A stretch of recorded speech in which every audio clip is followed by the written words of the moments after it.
Assalamualaikum warahmatullahi wabarakatuh. Pertemuan kali ini di mata kuliah analisa air, makanan, dan minuman, kita Bu Farah akan membahas tentang teknik pengambilan cuplikan air. Oke. Asal air yang dapat dianalisa. Jadi air yang dapat dianalisa sifat fisikanya, sifat kimia, sifat biologi yang nanti dapat disimpulkan apakah air tersebut berkualitas atau tidak. Ada 3 sumber, yaitu air permukaan, air meteorik, dan air tanah. Untuk air permukaan, permukaan contohnya seperti air sungai, air danau, air waduk, air gua, dan air yang berasal dari mata air. Kemudian yang kedua, air meteorik, contohnya seperti air hujan yang ditampung langsung kemudian dianalisa, seperti itu ya. Soalnya kalau sudah masuk ke dalam tanah nanti pengertiannya bukan berasal dari air meteorik lagi. Kemudian yang terakhir adalah air tanah. Air tanah adalah sejumlah air di bawah permukaan bumi yang dapat dikumpulkan dengan sumur-sumur, terowongan, atau menempati rongga lapisan geologi. Seperti ini ya. Jadi menempati rongga lapisan geologi. Contohnya ya tadi sudah disebutkan, yaitu adalah air sumur. Kemudian untuk alat pengambilan sampel.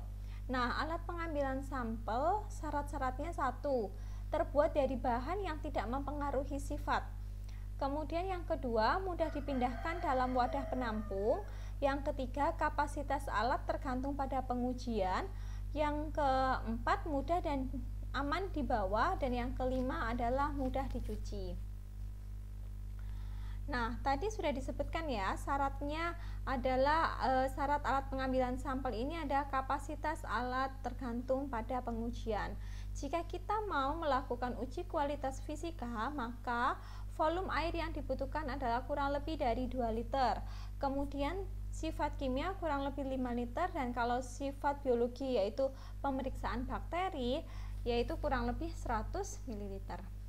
Nah, sekarang jenis pengambilan alat yang digunakan untuk pengambilan air. Kalau yang secara sederhana bisa menggunakan alat seperti pada gambar ini ya. Jadi ini ada gambarnya seperti gayung ya. Yang pertama, kepala gayung ini terbuat dari polietilen, kemudian handnya yang panjang ini, handnya ini digunakan untuk mengambil air biar mudah. Nah, alat ini digunakan untuk air permukaan atau air sungai yang dangkal. Atau yang kedua bisa juga dengan cara merawas ya, jadi mengambil langsung air tersebut menggunakan botol.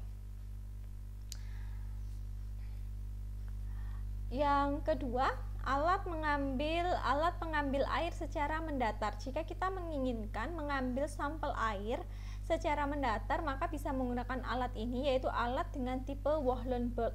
Atau jika kita mau mengambil air yang sifatnya airnya tersebut tenang, bisa menggunakan tipe Rudner. Nah, selanjutnya adalah syarat sampel yang diambil. Ketika kita melakukan analisa sampel, kita tidak bisa langsung asal mengambil air yang mana, di bagian mana, kapan, tidak bisa. Tapi harus ada beberapa syarat yang diperhatikan. Yang pertama adalah mewakili sumber daya alam.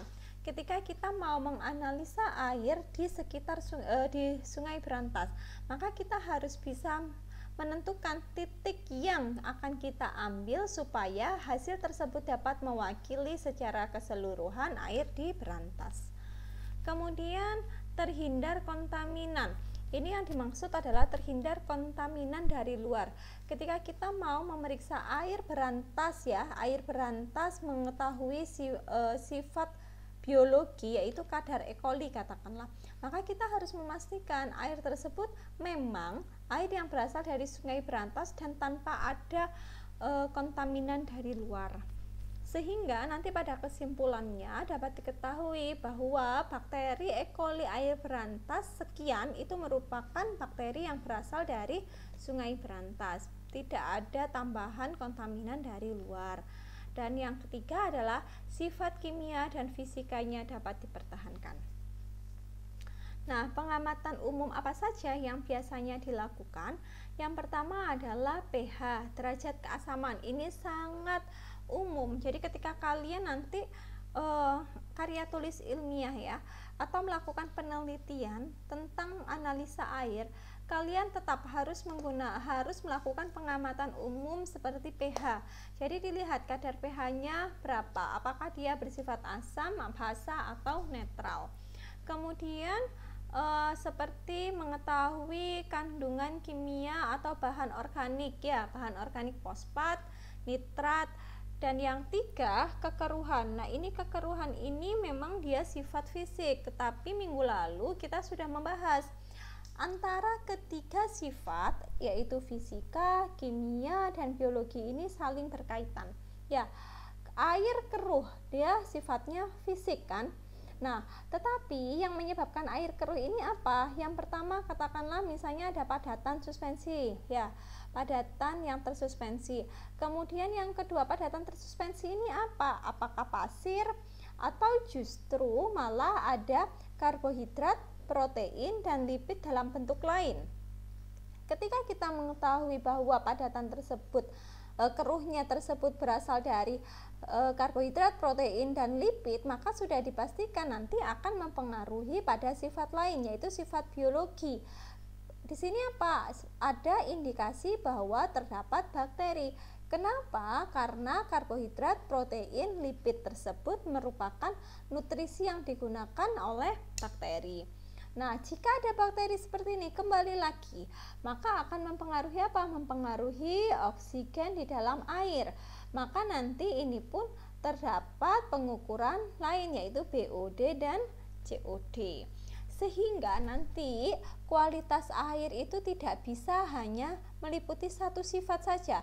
Oh, fisik oke, maka kimia nanti kimia dan biologi tidak perlu, tidak. Jadi dikatakan air berkualitas itu jika ketiga kriteria atau ketiga sifat tersebut sesuai dengan undang-undangnya ya, sesuai dengan peraturan. Nah, jika melakukan penelitian tentang air, maka pada saat pengambilan sampel air harus ditulis yaitu nama, lokasi, dan sumber ya. Di sungai mana, di danau apa, di sumur apa, bor atau bagaimana. Kemudian cuacanya sekarang. Cuacanya pada saat mengambil air tersebut, apakah cuacanya terang sehingga tidak dipengaruhi oleh yang lainnya? Apakah cuacanya tersebut hujan ya, hujan badai, kamu mengambil air atau bagaimana? Kemudian kondisi aliran. Nah, ini kondisi aliran ini nanti akan berpengaruh pada warna dan bau. Langkah-langkah apa saja ketika kita mau mengetahui kualitas air? Yang pertama, persiapan wadah sampel. Tadi di slide sebelumnya sudah kan ya, syarat sampel itu harus ada satu, yaitu tidak kontaminan kan ya, terbuat dari alatnya, botolnya satu, bahan yang tidak dipengaruhi sifat, kemudian mudah dipindahkan ini ya, dan lain sebagainya. Nah, kemudian proses pengambilan sampel. Prosedur pengambilan sampel ini harus sesuai tadi, ada 3 syaratnya. Salah satunya dia harus mewakili sumber daya alam. Kemudian pengangkutan ke lab. Pengangkutan ke lab, setelah itu pengolahan sampel air, kemudian dianalisis. Setelah dianalisis nanti didapatkan datanya. Nah, mekanisme pengujian sampel. Mekanisme pengujian sampel yaitu ada sampling, transportasi, pengujian laboratorium, dan pelaporan hasil. Sarana pengambilan sampel. Sarana pengambilan sampel bisa menggunakan jembatan atau lintasan gedung. Tetapi jika tidak ada, maka bisa menggunakan perahu. Ini jika kalian mengambil sampelnya itu di sungai, mungkin ya, di sungai. Kemudian untuk sumber air yang dangkal, kalian bisa menggunakan metode merawas. Oke, dari sini perkuliahan Amami Air, materi teknik pengambilan cuplikan air. Saya akhiri. Assalamualaikum warahmatullahi wabarakatuh.